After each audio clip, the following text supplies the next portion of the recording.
عورتوں کے حقوق کی انجمن ہے یا نہیں؟ عورتوں کا حق ملنا چاہیے.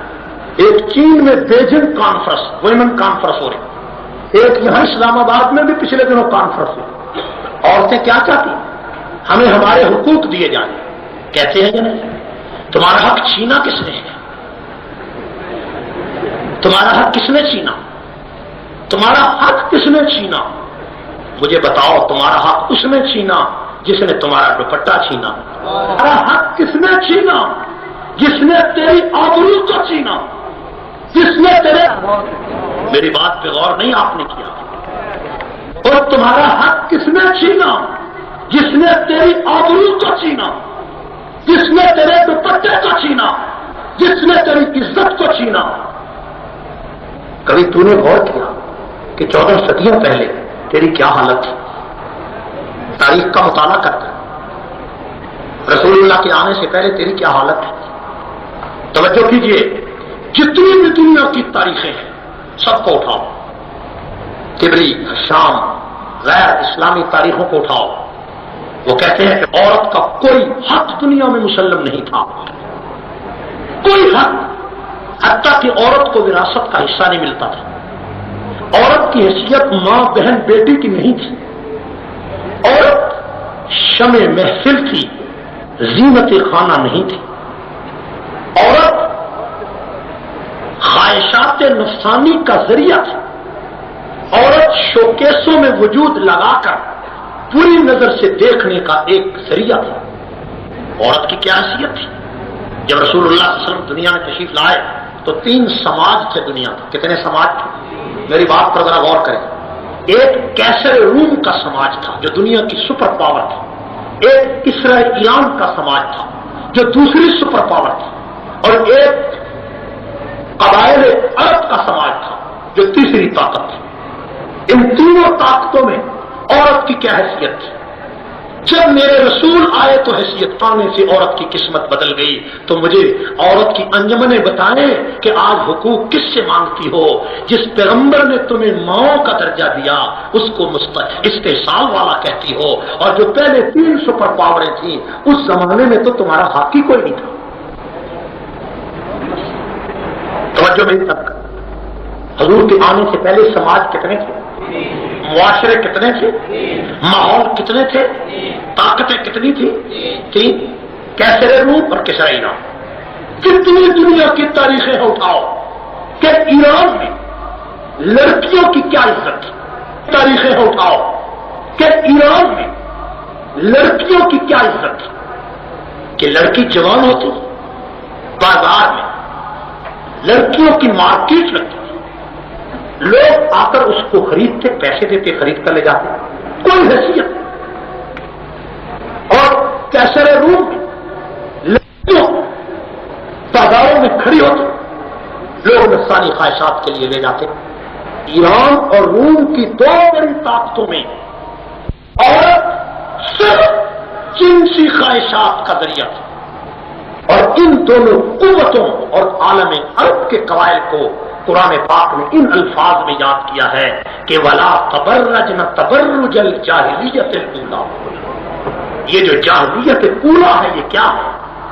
یہ جاہلیت اولا وہ معاشرہ ہے جس کی طرف قرآن پاک نے اشارہ کیا ہے کہ اے مسلمانوں، عورتوں کو پہ طرف مت لے جاؤ.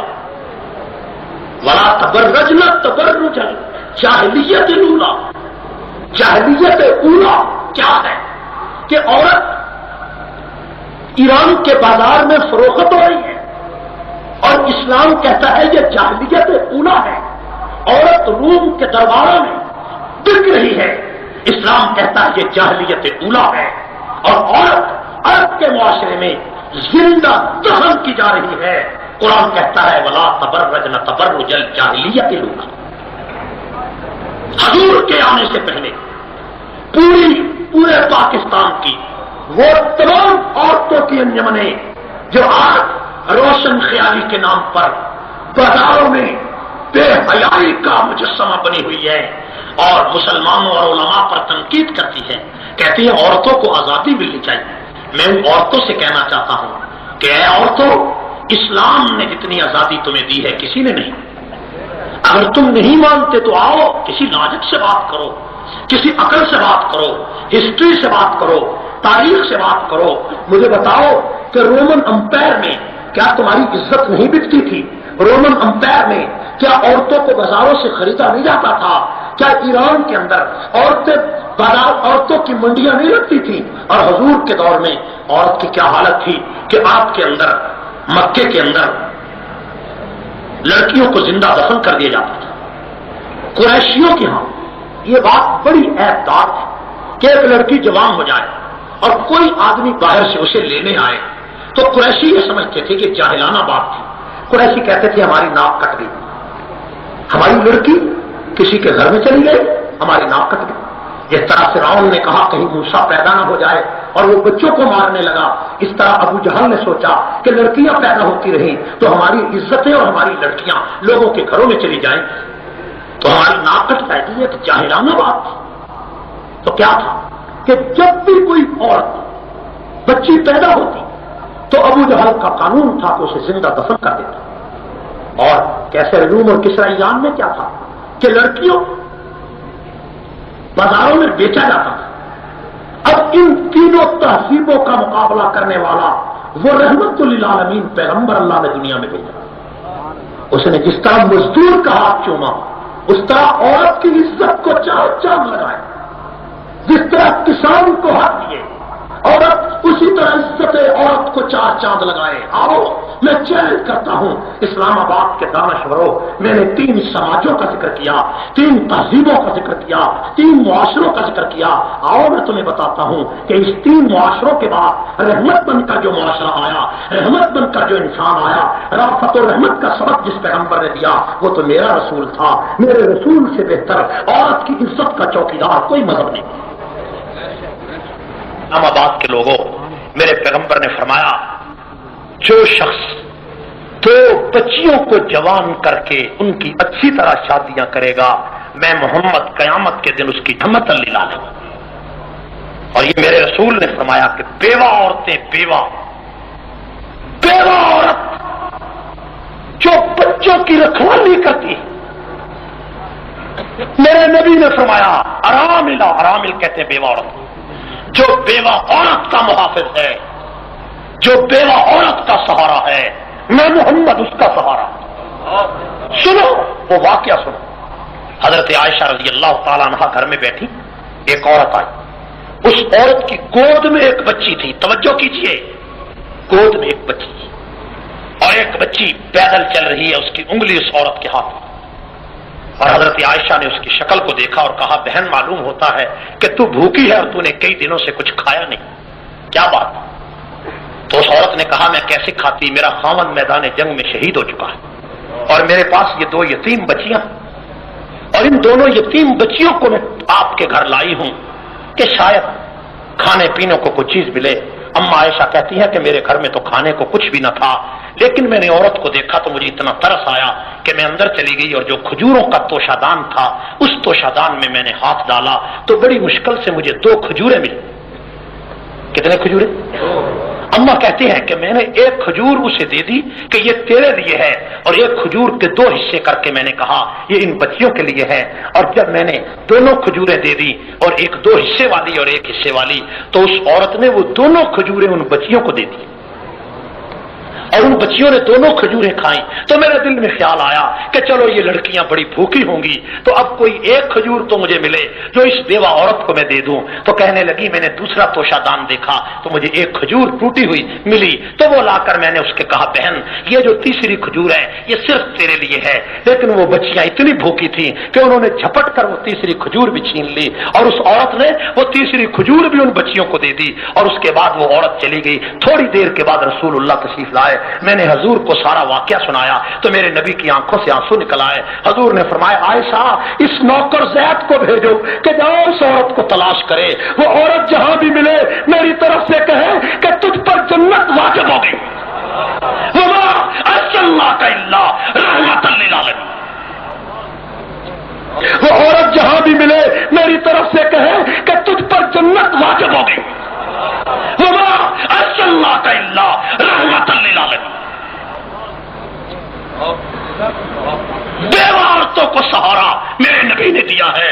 لاؤ اور دنیا کے سکالروں، دانشوروں، ویدرک اور روسوں کے ماننے والوں، ابراہم لنکن کے دعوے کرنے والوں، ڈیموکریسی اور جمہوریت کے دعوے کرنے والوں، کمیونسٹوں اور سوشلزم کے نام پر اشتراکیت کی باتیں کرنے والوں، آؤ مجھے بتاؤ کہ بیوہ کو جنت کی خوشخبری دینے والا تو میرا محمد ہے. تم نے کیا دیا؟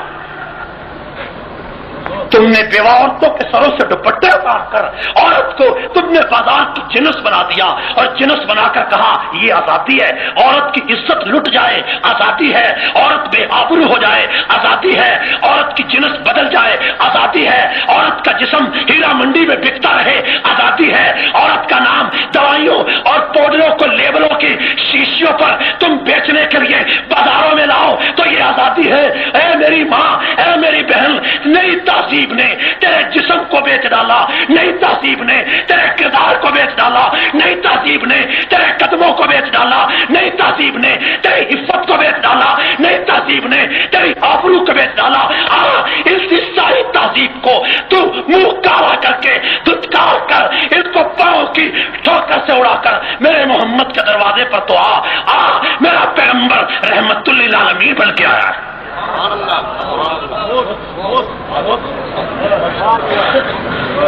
وما ارسلناک الا رحمت للعالمین، جہانوں کے لیے رحمت، جہانوں کے لیے. دربار میرے نبی کا لگا ہوا ہے. توجہ ہے توجہ. ایک نئی بات سنانا چاہتا ہوں. میرے نبی کا دربار لگا ہوا، میرے پیغمبر نے فرمایا لوگوں میں بیوہ عورتوں کا سہارا ہوں. لوگ کہتے ہیں کہ 11 عورتوں سے نبی نے شادی کی، 11 سے. وہ پاگلو، 11 میں سے ایک عورت کے علاوہ ساری بیوہ تھی. ایک کے علاوہ کہ ساری. خدیجہ کی عمر 40 سال اور میرے رسول کی عمر 25 سال کی. نفسانی خواہشات نعوذ باللہ ہوتی تو میرا پیغمبر 15 سال کی لڑکی سے شادی کرتا، اور میرے پیغمبر نے اس 40 سالہ خاتون سے شادی کی جو دکھوں کی ماری ہوئی تھی، جس کے 2 خاوند فوت ہو چکے تھے. میرے پیغمبر نے حفصہ سے شادی کی، وہ بھی بیوہ ہو گئی تھی. میرے پیغمبر نے ام حبیبہ سے شادی کی، وہ بھی بیوہ ہو گئی تھی. میرے نبی نے صفیہ کو سہارا دیا، وہ بھی بیوہ ہو گئی تھی. میرے پیغمبر نے میمونہ کو سہارا دیا جس کو معاشرے نے دھتکار دیا تھا. میرے پیغمبر نے کہا اے بیوہ عورتوں، میں تم سے شادی کس لیے کرتا ہوں؟ ایک تو تمہیں سہارا دیتا ہوں، اور دوسرا پوری کائنات میں سب سے معزز وہ عورت ہوتی ہے جو محمد کے نکاح میں ہو، کیونکہ جو نبی کے نکاح میں ہوگی وہ ماں ہے. میں تمہیں ماں بنانا چاہتا ہوں. جس عورت کو معاشرے نے ٹھوکر سے اڑا دیا اس عورت کو میرے محمد نے ماں بنا. الجنت تحت اقدام الامہات. تم نے کیا کیا میری ماں بہنوں؟ اور سر سے دوپٹے اتار کر چکا چوند ترقی کے تازیانے سجانے والی ماں بہنوں، کبھی تم نے نہیں پہچانا کہ تیری آبرو کی حفاظت کمیونزم نے نہیں کی، تیری آبرو کی حفاظت ابو جہل کے قانون نے نہیں کی، تیرے آبرو کے لیے اب ایران اور روم کا قانون نہیں آیا. تیری آبرو کا چوکیدار وہ محمد آیا جس کو قرآن نے وما ارسلناک الا رحمت للعالمین کہا. تیری آبرو کا وہ محافظ ہے. لڑکی کا نام نہ لکھو تو تمہارا پاؤڈر نہیں بکتا، لڑکی کا نام نہ لکھو تو ایڈورٹائزنگ کے اشتہار نہیں بکتے، لڑکی کا نام نہ آئے تو ٹیلی ویژن پر اشتہار نہیں پڑتے، لڑکی کا نام نہ آئے، لڑکی کا فوٹو نہ آئے تو تمہارا نام، تمہارا سودا کوئی نہیں خریدتا.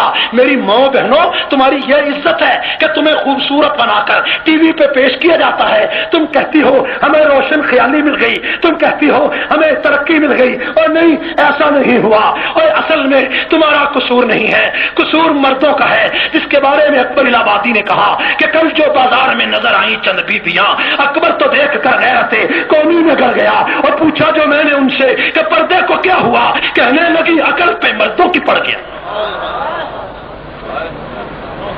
آج تم روتے ہو عورت حکمران بن گئی، عورت حکمران ہوا تو حکمران بنی ہے، عورت کو تم نے اپنے اوپر مسلط کیا تو آئی ہے، عورت کو تم نے ووٹ دے کر اوپر کیا ہے۔ قرآن نے کہا الرجال قوامون علی النساء کہ مرد عورت پہ حاوی ہوتا ہے۔ تم نے قرآن کے فیصلے کو ٹھوکر سے اڑا کر تم نے عورت کو مسلط کیا، اور اللہ کہتے ہیں کہ جو قوم عورت کو مسلط کرتی ہے وہ کبھی کامیاب نہیں ہو سکتی۔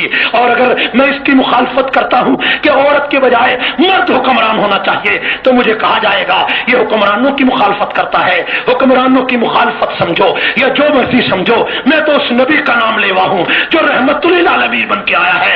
رحمت یہ نہیں ہے کہ نچلا اوپر آ جائے، رحمت یہ ہے کہ عورت اپنی جگہ پر رہے، مرد اپنی جگہ پر رہے۔ 11 بیوہ عورتوں سے شادی کی ہے میرے نبی نے علیہ السلام نے۔ کتنی؟ 11۔ اور ایک ویسے تو شادی 13 سے ہوئی ہے، 12 بیوہ ہے۔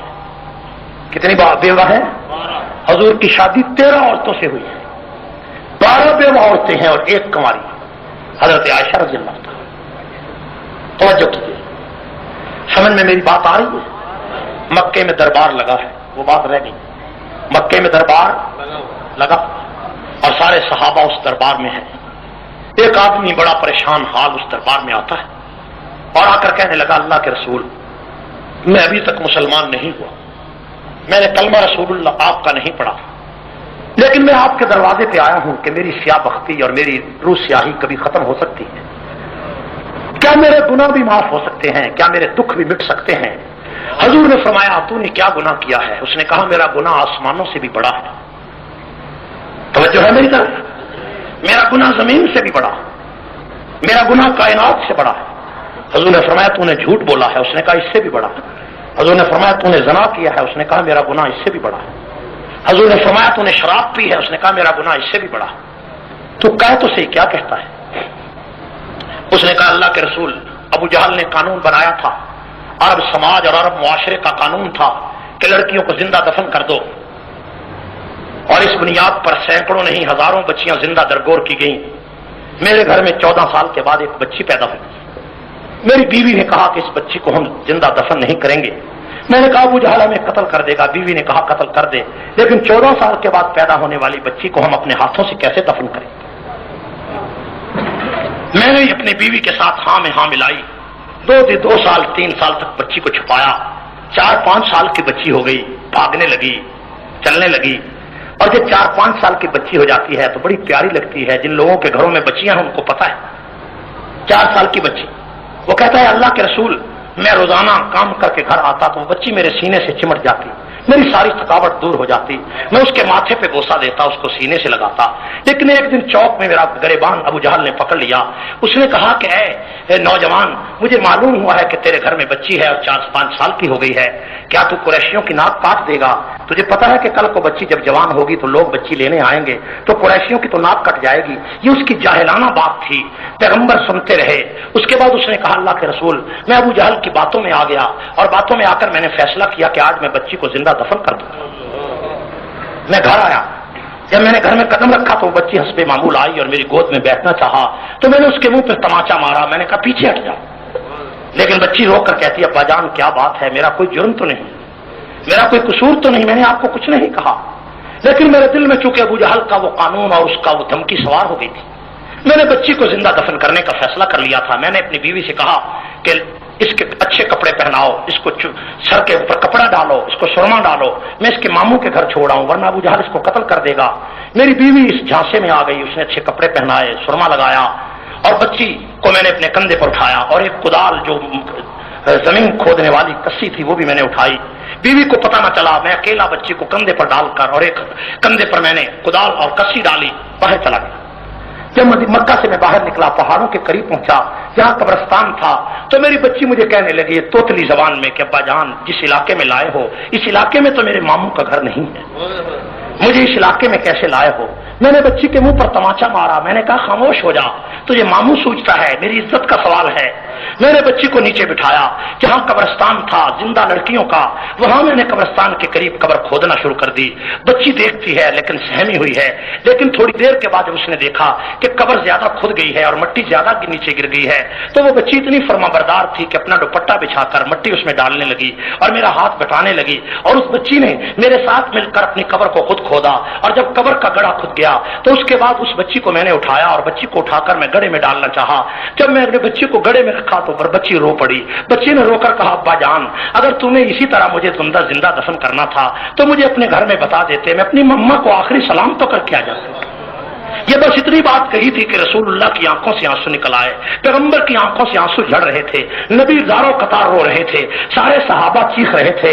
پیغمبر دو جہاں جس کے اندر رحمت ہی رحمت تھی, جو رحمت عالم کا مجسمہ تھا, اس میں حضور نے فرمایا اے نوجوان, کیا تجھے پھر بھی ترس نہ آیا جب بچی کو تو نے دفن کرنا چاہا اور بچی رو پڑی. اس نے کہا اللہ کے رسول, جب میں نے بچی کو گڑھے میں ڈالا تو بچی نے اتنی بات کہی کہ مجھے چھوڑ دے, اگر تجھے مجھے میرے ساتھ کوئی ذاتی دشمنی ہے تو میں کچھ نہیں کہہ سکتی, لیکن ابا جان میں نے تیرا کوئی قصور تو نہیں کیا, میں نے کوئی جرم نہیں کیا, مجھے چھوڑ دے, میں باہر جنگلوں میں سارا وقت گزار دوں گی, میں جنگلوں میں مزدوریاں کر کے ساری زندگی وقت پالوں گی, لیکن اس طرح مجھے زندہ دفن تو نہ کر, اس طرح معاشرے میں مجھے زندہ آگ میں تو نہ ڈال, مجھے زندہ مٹی کے نیچے تو نہ ڈال. ابا جان میں نے ساری زندگی تیرا دکھ نہیں دیا, ساری زندگی اپنی ماں کا کہنا نہیں چھوڑا, اس طرح دفن نہ کر. صحابہ رو رہے تھے, پیغمبر رو رہے تھے. اس کے بعد وہ کہتا اللہ کے رسول مجھے ترس نہ آیا تو میں نے ایک ریت کا تودا اٹھا کر اس کے سینے پہ رکھ دیا, اس کی آواز ہمیشہ ہمیشہ کے لیے بند ہو گئی. جب آواز بند ہوئی تو میں نے مٹی اوپر ڈال دی اور میں نے زندہ دفن کر دیا. بچی کو زندہ دفن کیے ہوئے آج 15 دن گزر گئے. روزانہ رات کو خواب میں وہ بچی مجھے ملتی ہے, میرا گریبان پکڑ نہ تھا اپنے نصیب میں تو لو. یہ کہنا تھا کہ نبی کی چیخیں نکل گئی, صحابہ رو رہے تھے. اے جوان, اتنی پریشانی پر اے نوجوان, بچی چیختی تھی تجھے ترس نہ آیا, بچی روتی رہی تجھے ترس نہ آیا. میرے بھائیوں وہ کون سی چیز تھی جس نے میرے محمد کو رلایا, وہ کون سی چیز تھی جس نے میرے نبی کی آنکھوں میں آنسو کا سمندر پیدا کیا, وہ کون سی چیز تھی. صحابہ کہتے ہیں کہ نبی اتنا روئے کہ داڑھی تر ہو گئی, نبی اتنا روئے کہ پانی کے قطرے ساری دامن میں پھیل گئے, نبی اتنا روئے کہ کافی دیر تک پیغمبر کی آواز نہ نکلی. نبی کا ایک ایک آنسو وہ تھا جس کو قرآن نے کہا وَمَا أَرْسَلْنَاكَ إِلَّا رَحْمَةً لِلْعَالَمِينَ. وہ شخص کہتا ہے اللہ کے رسول یہ میرا اتنا بڑا گناہ کیا تمہارے دروازے پر معافی کے قابل ہے؟ حضور نے فرمایا اے جوان یہ گناہ بہت بڑا ہے, یہ ستم بڑا ہے, یہ جرم بہت بڑا ہے. میری شریعت میں اس جرم سے بڑا کوئی جرم نہیں ہو سکتا, لیکن آج تو سچے دل سے اگر میری رحمت کا طلبگار بن کے آیا ہے تو آج سچے دل سے کلمہ پڑے گا تو اللہ تیرے اس گناہ پہ بھی میری رحمت کی چادر ڈال دے گا. اور فرمایا وَمَا أَرْسَلْنَاكَ إِلَّا رَحْمَةً لِلْعَالَمِينَ. اے پیغمبر ہم نے تجھے سارے جہانوں کے لیے رحمت بنایا. اسی بنیاد پر میرے رسول نے فرمایا تھا کہ جو شخص 2 بچیوں کو جوان کر کے ان کی شادیاں کر دے گا میں محمد اس کی جنت کا اعلان کرتا ہوں. لاؤ نئی تہذیب کے لوگوں, لاؤ کسی مصلح مربی کو پیش کرو جس نے میرے پیغمبر سے زیادہ عزت و عظمت کا اعلان عورت کے لیے کیا. ایک فنکشن تھا عورتوں کے بارے میں, میں نے پورے برطانیہ کے تمام سکالروں کو اس لیکچر میں چیلنج دیا. میں نے کہا عورت کے حقوق جتنے اسلام نے شمار کیے ہیں دنیا کے کسی مذہب میں ان سے نصف حقوق بتاؤ, نصف. میں نے کہا اسلام دنیا کا واحد مذہب ہے کہ جس نے عورت کی 4 حیثیتیں کی ہیں. کتنی حیثیتیں؟ یہ حیثیتیں کسی نے نہیں کی. اسلام دنیا کا واحد مذہب ہے جس نے کتنی حیثیتیں کی ہیں؟ پہلی حیثیت, پہلی حیثیت اسلام نے یہ کی ہے کہ عورت اگر تیری بیٹی ہے تو تیری عزت ہے, اگر تیری بہن ہے تو تیری عزت و آبرو ہے, اور عورت اگر بیوی ہے تو اس کا خرچہ تیرے ذمہ واجب ہے. عورت اگر بیوی ہے تو اس کا خرچہ تیرے ذمہ واجب ہے. اور عورت اگر ماں ہے تو اس کے قدموں کے نیچے جنت ہے. وما ارسلناک الا جاؤ جا کر یورپ کے معاشرے میں دیکھو جن کا فیملی سسٹم تباہ ہو گیا. یورپ کا کوئی فیملی سسٹم نہیں, کوئی ماں نہیں, کوئی بہن نہیں, کوئی بیٹی نہیں, اب ماں کی طرف بھی نہیں ہے. علامہ شعیب الدین کہتے ہیں کہ اب نسبت ماں کی طرف ہے. میں آپ کی معلومات کے لیے کہتا ہوں, اب عرب یورپ میں ماں کا خانہ بھی ختم ہو گیا. پہلے باپ کا خانہ ختم ہوا, پھر ماں کا, کیونکہ اگر ناجائز بچہ پیدا ہو جس کی تعداد اس سال امریکہ میں پچھلے تمام سالوں سے ریکارڈ میں زیادہ ہے, اور برطانیہ میں کہ ناجائز بچوں کی, یعنی عورت کی نسبت پہلے کہاں تھی؟ باپ کی طرف, بچے کی نسبت, پھر ماں کی طرف. اب کو نہ ماں کی طرف نہ بات کی, بلکہ کس طرف نسبت ہے؟ ڈیٹ آف برتھ کی طرف, کہ یہ بچہ فلاں تاریخ کو پیدا ہوا, اور کوئی چیز صرف date of birth. Date of birth پہ پلنے والے لوگوں, اور ڈیٹ آف برتھ پہ پلنے والوں اسلام کو برا کہتے ہو. یہ تو کہتے ہو کہ ہم کیڑے میں ریسرچ کریں گے. میں بڑی قابل غور بات کہہ رہا ہوں. کیڑا, مچھر, ریسرچ ہو رہی ہے. سائنس کہتے جی یہ سائنس ہے کہ کیڑوں میں ریسرچ کرو, درختوں میں ریسرچ کرو, پتھر میں ریسرچ کرو, اور انسان کی کوئی ریسرچ نہیں کہ یہ آیا کہاں سے ہے, جائے گا کہاں.